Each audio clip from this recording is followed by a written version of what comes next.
ఇంతకీ సత్యం అంటే ఏంటి? ఆ ప్రశ్న ఒకసారి ఒక వ్యక్తి యేసుక్రీస్తుని అడిగాడు. అక్కడికి కూడా నేను తర్వాత వస్తాను. What is truth? సత్యం అంటే ఏంటి? ఎందుకంటే ప్రపంచంలో రెండు ఉన్నాయి. అబ్సల్యూట్ ట్రూత్ అంటే అసలు ఇక ఇదే సత్యం, ఇది తప్ప మరొక సత్యం లేదు. కానీ దాంతో పాటు ప్రపంచంలో అత్యధికులు అబ్సల్యూట్ ట్రూత్ ని నమ్మరు, రిలేటివ్ ట్రూత్ ని నమ్ముతారు. లేకపోతే truth is relative. Truth is relative అంటే భారతీయులకు ఏదైతే సత్యమో పాకిస్తానీయులకు అది సత్యము కాదు, అండ్ అమెరికన్లకు ఏదైతే సత్యమో అది ఆఫ్రికన్లకి సత్యము కాదు. ఎవడి సత్యం వాడికి ఉంది. నీ సత్యము నాకు అసత్యము, నా సత్యము నీకు అసత్యం. అది లోకం యొక్క విధానం. కానీ దేవుడు ఏమంటున్నాడు? కాదు, ట్రూత్ ఈజ్ అబ్సల్యూట్. యేసుక్రీస్తు అందరికీ యేసుక్రీస్తు అన్ని తరాల్లో అన్ని కాలాల్లో నిన్న నేడు నిరంతరము ఏకరీతిగా ఉండేటువంటి వాడు, మార్పు లేనటువంటి వాడు. యేసు ఒకనికి ఒక రకంగా ఇంకొకరికి ఇంకొక రకంగా ఉండేటువంటి వాడు కాదు. సో లోకంలో ఉన్నటువంటి వారికి సత్యం అంటే ఏంటో తెలియదు. ఎవడికి కావలసినటువంటి సత్యాన్ని వాడు కల్పించుకున్నాడు,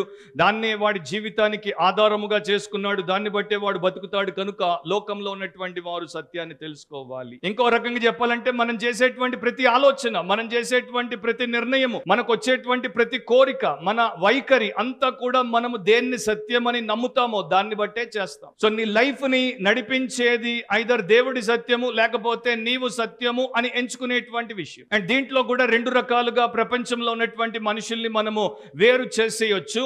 మెజారిటీ ఎట్లా ఉంటారంటే అందరూ దేన్ని సత్యమని అంటారో నేను కూడా దాన్నే సత్యమని తీసుకుంటాను. సో మా ఇంటిలో 10 మంది ఉంటే 9 మంది ఇది సత్యము, ఇది నిజము, ఇదే వాస్తవము అంటే నేను వారికి వేరుగా పోను, వారిని వ్యతిరేకించను, నేను ఒక్కడిని వారి చేత దాడికి గురికాను, నేను కూడా వారితో కలిసిపోతాను. సో ఇంట్లో అందరు ఏమంటే నేను అదే అంటాను, ఆఫీస్లో అందరు ఏమంటే నేను అదే అంటాను, స్కూల్లో కాలేజ్లో అందరు ఏమంటే నేను అదే అంటాను, మార్కెట్లో అందరు ఏమంటే నేను అదే అంటాను అనేదే లోకంలో ఎక్కువ మంది చేసేది. అందరూ లంచం ఇస్తే నేను ఇస్తాను, అందరూ అబద్ధం చెప్తే నేను చెప్తాను, అందరూ పోరు పెడితే నేను పెడతాను, అందరితో నేను ఒక్కడిని. అట్లాంటి వాళ్ళే అదములు ఎక్కువ శాతం.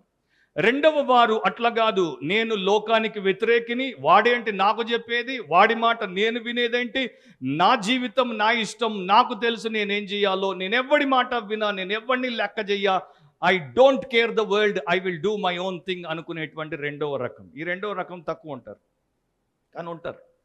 మరి రెండు రకాలు దేవుడి ప్రజల్లో ఉంటారా అంటే ఉంటారు, కానీ రెండు రకాలు దేవుని ప్రజలుగా ఉండొచ్చా అంటే ఉండకూడదు. దేవుడి ప్రజల్లో ఈ రెండు రకాలు ఉండరు, దేవుడి ప్రజల్లో రెండు రకాలు ఉండరు. కానీ మూడో రకం ఉంటుంది. ఆ మూడో రకం ఎవరంటే నా దేవుడే సత్యము, ఆయన వాక్యమే సత్యము, నా జీవితానికి అదే ఆధారము, అదే ప్రాణము, అండ్ అదే నా యొక్క జీవన విధానం అనుకుంటారు.